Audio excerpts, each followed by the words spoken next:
మీ ఎలాంటి వ్యాపార ప్రకటనలకైనా వెంటనే మా ఛానల్ సంప్రదించండి. మనతో పాటు ప్రముఖ ఆధ్యాత్మికవేత్త, జ్యోతిష వాస్తు పండితులు, లలితాదేవి ఉపాసకులు బ్రహ్మశ్రీ నానాజీ పట్నాయక్ గారు ఉన్నారు. గురుగారితో మాట్లాడదాం. నమస్కారం గురుగారు. శ్రీమాత్రే నమః. జూన్ నెల విశేషంగా కన్యా రాశి వాళ్ళకి ఈ నెల ఎదురయ్యే లాభ నష్టాలు, మంచి చెడులు ఎలా ఉండబోతున్నాయి?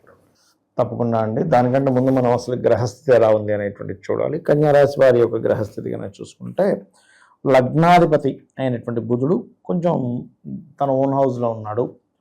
అండ్ 22వ తేదీకి మళ్ళీ గురువును వచ్చి చేరుతున్నాడు. ఎందుకంటే ఈ నెల గురువు కర్కాటక రాశికి మారుతున్నాడు మిథునం నుంచి. సో లాభంలోకి వస్తున్నాడు కన్యా రాశి వారికి. శుక్రుడు కూడా మిథునంలో ఉండే శుక్రుడు 9వ తేదీకి గురువును వచ్చి చేరుతున్నాడు. అండ్ కుజుడు 21వ తేదీకి మేషం నుంచి వృషభంలోకి, 14వ తేదీ వృషభం నుంచి రవి మిథునంలోకి, శని మీనరాశిలోని, కేతు మనకి సింహంలోని, కన్యలో రాహువు, ఇక చంద్రుడు వృశ్చిక రాశి నుంచి 12 రాశులు తిరుగుతాడు ఈ 30 రోజుల పాటు చెప్పాలంటే. మరి ఈ యొక్క గ్రహస్థితిని అనుసరించి వీరికి అసలు ఎలా ఉండబోతుంది, ఏ విషయాల పట్ల జాగ్రత్తగా ఉండాలి, ఏ దేవతారాధన చేసుకోవాలనేటువంటి అంశాలు చెప్తుంది నేనైనప్పటికీ చెప్పిస్తుంది సాక్షాత్ లలిత అమ్మవారిగా భావిస్తూ, మొట్టమొదటిగా ఏంటంటే ఇక్కడ ఎప్పుడైతే ఈ బుధుడు తన స్వక్షేత్రంలో ఉన్నాడో, తన స్వక్షేత్రంలోనే 4వ భావాన్ని వీక్షిస్తున్నాడో, ఇది కెరియర్ పరంగా గ్రోత్ అయితే వీళ్ళకి ఖచ్చితంగా ఉంటుంది. అందులోని మార్కెటింగ్ రంగాల్లో ఉండేటువంటి వారికి ఒక్క ఉద్యోగం ఒక్కటే కాకుండా ఏదైనా బిజినెస్ చేయాలనుకునేటువంటివి కూడా ఫలిస్తాయని చెప్పుకోవచ్చు ఈ నెల వీరికి. ఎందుకంటే మనకి శుక్రుడితో కలిసి ఉన్నటువంటి బుధుడు, అది కూడా డ్యూయల్ సైన్లో, మరలా నా బుధుడు మళ్ళీ గురువుని వెళ్ళి కలుస్తాడు, లాభస్థానంలో ఉండే గురువుని. కాబట్టి గతంతో పోల్చుకుంటే ఈ నెల చాలా బెటర్గా ఉంటుంది. అదేవిధంగా ఫైనాన్షియల్గా కూడా బెటర్గానే ఉంటుంది. ఎందుకంటే ఈ శుక్రుడు వెళ్ళి శుభగ్రహాలతో ఉన్నాడు. ఎప్పుడు కూడా ఏంటంటే పాపగ్రహాలతో ఉన్నాడా శుభగ్రహాలతో ఉన్నాడా అనేటువంటిది ప్రధానంగా చూసుకోవాలి మనం. ఆ రకంగా చూసుకుంటే ఈ శుభగ్రహాలతో ఉండేటువంటి కాంబినేషన్ ఏదైతే ఉందో ఇది ఖచ్చితంగా ఈ జాతకుడికి ఫైనాన్షియల్ గ్రోత్ కూడా ఇస్తుంది, అందులో ఎటువంటి సందేహం లేదు. కాకపోతే ఈ 12వ స్థానంలో కేతు ఉన్నందుకు ఈ కుజుడు అష్టమంలో ఉన్నంత కాలము, అంటే 21వ తేదీ వరకు కుజుడు అష్టమంలో ఫైరీ సైన్లో ఉంటాడు. ఎప్పుడైనా అగ్నితత్వ రాశుల్లో ఉండే కుజుడు కన్యాలగ్నం వారికి, ఇప్పుడు ఇంట్లో చూడండి, మనం ఏదైనా ఒక పవర్ రిలేటెడ్ వర్క్స్ అవి చేసుకుంటూ ఉంటాం. పవర్ రిలేటెడ్ వర్క్స్ విషయంలో కానీ, లేకపోతే సమ్ టైమ్స్ ఏమవుతుంటుందంటే ఏదైనా వేడికి సంబంధించిన కాలడం, యాక్సిడెంట్స్, ఇలాంటివి కొంచెం 21వ తేదీ వరకు వీళ్ళు వాహనం మీద వెళ్ళే విషయాల పట్ల ఖచ్చితంగా కేర్ తీసుకోవాలి చెప్పాలంటే ఇది.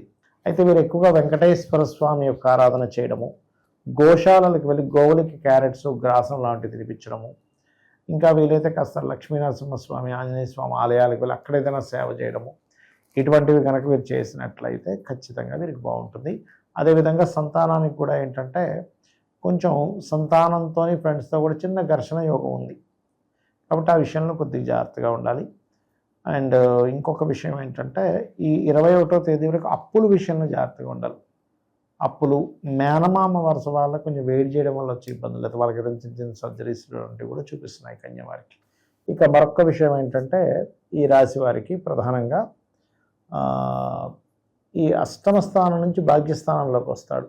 వచ్చినప్పుడు మాత్రం ఆ భాగ్యంలో ఉండే కుజుడు, అంటే 21వ తేదీ నుంచి వస్తున్నాడు, 12వ స్థానంలో ఉండే కేతువుని చూస్తాడు. ఆయన 3వ అధిపతి. సో అందుకని ఏంటి, వీళ్ళు ఏదైనా అగ్రిమెంట్స్ చేయడం వల్ల ఇరుక్కోవడం కానీ, అన్నదమ్ముల విషయంలోని, లేకపోతే కమ్యూనికేషన్ కారకుడు కుజుడు. కాబట్టి ఏదైనా కమ్యూనికేట్ చేసేటప్పుడు, అగ్రిమెంట్ చేసేటప్పుడు, అన్నదమ్ములతో మాట్లాడేటప్పుడు కొంచెం అది అనవసరమైన నష్టాలను ఇస్తుంది. కాబట్టి ఈ విషయంలో జాగ్రత్తగా ఉండాలి. అయితే మనం ఇందాక చెప్పుకున్నాం ఏంటి, వీళ్ళకి ప్రాపర్టీ యోగం బాగుంది. అయితే ఇక్కడ ఏంటంటే గోచారం అయితే సపోర్ట్ చేస్తుంది చదవడానికి, అంటే విద్యార్థులకి ప్రాపర్టీ సంబంధించిన విషయాలకి ఒక మంచి నేమ్ రావడానికి కూడా సపోర్ట్ చేస్తుంది. అంటే గతంలో ఏదైనా నిందలు పడ్డాయి, ఆ నింద తొలగిపోవడానికి కూడా సపోర్ట్ చేస్తుంది ఈ నెల ఉన్నటువంటి ఈ గోచారం వీరికి. ఎక్కువగా వీళ్ళు అంటే పంచమాధిపతి 7వ స్థానంలో ఉన్నందుకు ఏదైనా ఎవరైనా ఇష్టపడి వివాహం చేసుకోవాలి అనుకుంటే 21వ తేదీ లోపలే చేసుకోవడం మంచిది.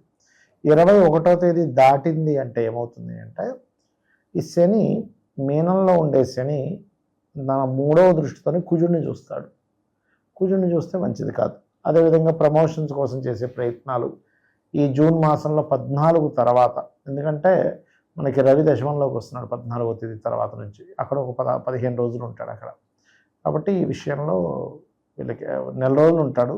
బట్ 15 డేస్ ఎక్కువ ప్రభావం ఉంటుంది. ఎందుకంటే 15 డిగ్రీలు దాటితే దాని ప్రభావం లాభం వైపు వస్తుంది, జలరాశుల వైపు వస్తుంది. కాబట్టి అదొకటి. కాంపిటీషన్ ఎగ్జామ్స్, కాంపిటేటివ్ విషయాల్లో వీళ్ళకి సక్సెస్ రావడము ఇదైతే బలంగా ఉంది. గతంలో ఎప్పుడో ఇష్టపడ్డారు ఫలానా వ్యక్తిని వివాహం చేసుకోవాలని. అలా ఇష్టపడిన వారిని ఇప్పుడు మళ్ళీ వాళ్ళు రావడం, వివాహం చేసుకుంటారని ఇలాంటివి బలంగా చూపిస్తున్నాయి. అయితే ఇక్కడ మనం ఇంకొక విషయం ఏంటంటే, చతుర్థ భావం మీద 2 శుభగ్రహాల దృష్టి ఉంది అన్నప్పుడు ఏంటంటే, ప్రధానంగా అది ఎటువంటి రిజల్ట్ ఇస్తుంది? గృహయోగము, వాహన యోగము, విద్యాయోగాన్ని ఇస్తుంది. అయితే విద్యా సంబంధించిన విషయంలో ఎవరైనా ఏదైనా కోర్స్ చేసేటప్పుడు అది జనరల్గా ఇప్పుడు చూడండి, సరదాగా నేర్చుకుంటున్నాం విద్య. నేను వెళ్ళి ఫ్లూటో నేర్చుకుంటున్నాను, లేకపోతే గిటారో నేర్చుకుంటున్నాను, సరదాగా నేర్చుకోవడం వేరు. మీ జీవన ఉపాధిగా చేసుకోవాలనుకునే విద్యలు నేర్చుకోవాలన్నప్పుడు అది మీకు జీవన ఉపాధికి పనికొచ్చే విద్య, లేకపోతే హాబీగా నేర్చుకునే విద్య అనేది 2 ఉంటాయి. మనకు ప్రతిదీ నేర్చుకోవాలనిపిస్తుంది, కానీ అది జీవన ఉపాధిగా మారాలని రూల్ లేదు కదా. ధనభావం కనుక కనెక్ట్ అయితే, మీకు ఏ విద్యకైతే ధనభావం కనెక్ట్ అవుతుందో అది మాత్రమే మీకు ఉపాధికి కలిసి వచ్చే విద్య అవుతుంది. అందుకే చూడండి, డాక్టర్ చదివానండి, యాక్టర్ అయ్యానండి అంటారు. కాబట్టి ఇది అయితే ఈ నెలలో కూడా కొంచెం ఇన్వెస్ట్మెంట్స్ చేసేటప్పుడు కొద్దిగా చూసుకొని చేయాలి. అందులో పర్టికులర్గా 21వ తేదీ నుంచి మరింత జాగ్రత్తగా ఉండాలి. ఇన్వెస్ట్మెంట్స్, ఖర్చులు పెట్టే విషయంలో కానీ, వివాహ జీవితం విషయంలో కూడా. ఎందుకంటే 12వ స్థానాన్ని మనం వివాహ జీవితంగా చూస్తాం. సో 12లో కేతు ఉంటూ అక్కడ కుజుడు దృష్టి ఉంది. దానివల్ల ఏమవుతుందంటే అనవసరమైన ఈగో క్లాషెస్ వస్తూ ఉంటాయి పార్ట్నర్స్తో. అది జీవిత భాగస్వామి కావచ్చు, లైఫ్ పార్ట్నర్ కావచ్చు, మన బిజినెస్ పార్ట్నర్ కావచ్చు, వీరితో. గురుగారు, అలాగే ధనం మూలం ఇదం జగత్ అంటూ ఉంటారు. మరి ఆర్థిక సమస్యలు ఉన్నవారు కాస్త ఎంత సంపాదించినా కూడా పెద్దగా నిలబట్టలేదు, ఫైనాన్షియల్ ప్రాబ్లమ్స్ తరచుగా వస్తున్నాయి అనుకుంటే ఏం చేస్తే బాగుంటుంది అంటారు? ఒకటండి, ధనం అనేటువంటిది యోగం. ఇది 2 రకాలుగా ఉంది. మీకు మీరుగా క్రియేట్ చేసుకుంటారా, లేకపోతే పూర్వజన్మ కర్మ బట్టే వస్తుంది. అయితే ఇక్కడ మనం అర్థం చేసుకోవాల్సింది ఏంటంటే, ధనయోగం ఎంత బలంగా ఉంది. నెలకు ఒక 10,000 15,000 సంపాదించే యోగంలో ఉందా? కొంతమంది 5,000కి 3,000కి సంపాదించారు. 5,000కి ఒక ఆవిడ వెళ్తుంటుంది జాబ్కి, నేను చూసా. అలాగా అసలు మీకు ధనబలం కొంతే ఉందా, మీడియంగా ఉందా, హై లెవెల్లో ఉందా? ఇది జ్యోతిషాస్త్రంలో తెలుస్తుంది. అలాగే మీరు బిజినెస్ ద్వారా ధనయోగం ఉందా, లేకపోతే జాబ్ ద్వారా ధనయోగం ఉందా? ఆ బిజినెస్ కూడా ప్రోడక్ట్ రిలేటెడా, లేకపోతే ఈ సర్వీస్ రిలేటెడా తెలుసుకోవాలి. ఎందుకంటే చాలామంది ఏదో మోసగా వెళ్ళిపోతూ తర్వాత ఎక్కడో చూపించుకుంటే, అయ్యో మీకు ఈ వ్యాపారంలో బాగా కలిసి వస్తుంది కదా అన్న, అక్కడి నుంచి వాళ్ళు ఎదగడం నేను చూశాను. చాలామంది మామిడి పళ్ళ వ్యాపారం అనుకోండి, లేకపోతే ఇంకేదైనా స్వీట్ షాప్ అనుకోండి, అక్కడి నుంచి మనకి ఎలా అంటే వచ్చిందే ఉదాహరణ చెప్తా. ఒకతను ఒక హోటల్లో పనిచేసేవాడు. ఆయనకి పెద్ద శాలరీ ఉండేది కదా, ఎప్పుడు అవమానాలు, చాలా ఇబ్బందిగా ఉన్నప్పుడు నా దగ్గర ఎందుకో చూపించుకున్నప్పుడు, నీకు హోటల్ బాగుంది కదా, అసలు ఫుడ్ రిలేటెడ్ కాంబినేషన్ బాగుంది కదా అంటే చంద్రుడు ఇస్తున్నాడు అక్కడ. ఇప్పుడు అతను సిటీలో 10 బ్రాంచ్లు ఉన్నాయి, లక్షల కొద్ది డబ్బు. అప్పుడు శాలరీకి సినిమాకి వెళ్ళాలంటే కూడా ఆలోచించేవాడు, అమ్మ ఇప్పుడు ఈ సినిమాకు 200 రూపాయల టికెట్ అవసరమా అని. ఇదంతా ఒక స్పామ్ ఆఫ్ 6-7 ఇయర్స్లో జరిగిన మార్పు ఇదంతా కూడా ఆ రకంగా అనమాట. సో కాబట్టి ఇది అయితే ఇక్కడ ఏంటంటే, ఎవరికైనా ఫైనాన్షియల్ గ్రోత్ బాగా రావాలి, అసలు లగ్నం కూడా తెలియదు, ఏం తెలియదు అంటే మాత్రం 2 నామాలు 48 నిమిషాలు చేయాలి. ముహూర్త కాలము అంటారు 48 నిమిషాలు. ఎందుకు 48 నిమిషాలు చేయాలంటే 20 నిమిషాలు కాదా అంటే, నేను ఒకటే అడుగుతాను. ఇప్పుడు మీరు అన్నం వండుకుంటారు కదా, కుక్కర్లో ఒక 20 నిమిషాలు అయితేనే అన్నం ఉడుకుతుంది. 10 నిమిషాలుగా తీసేస్తానంటే ఉడకదు. అది ఏదైనా ఒక సమయం అనేది ఉంటుంది. ముహూర్త కాలం ఈజ్ మోస్ట్ ఇంపార్టెంట్. వీళ్ళు ఓం సంపత్కరీ సమారూఢ సింధుర వ్రజ సేవితాయ నమః, ఓం ధర్మాధ్యక్ష ధనాధ్యక్ష ధనధాన్య వివర్ధిని నమః. ఈ 2 నామాలు ఎవరైతే 48 నిమిషాలు చేస్తారో ఖచ్చితంగా వాళ్ళకి ఫైనాన్షియల్ గ్రోత్ అనేటువంటిది అమ్మవారు ఇస్తుంది. అలాగే ఇక్కడ ఏంటంటే, మీరు మెయిన్గా చదివేటప్పుడే చూసుకోవాలి, ఎడ్యుకేషన్ టైంలోనే అసలు ఏది ఎడ్యుకేషన్ చేస్తే ధనయోగం కలుగుతుంది అని. మీరు అది చేస్తుంటే ఆటోమేటిక్ డబ్బులు వస్తాయి.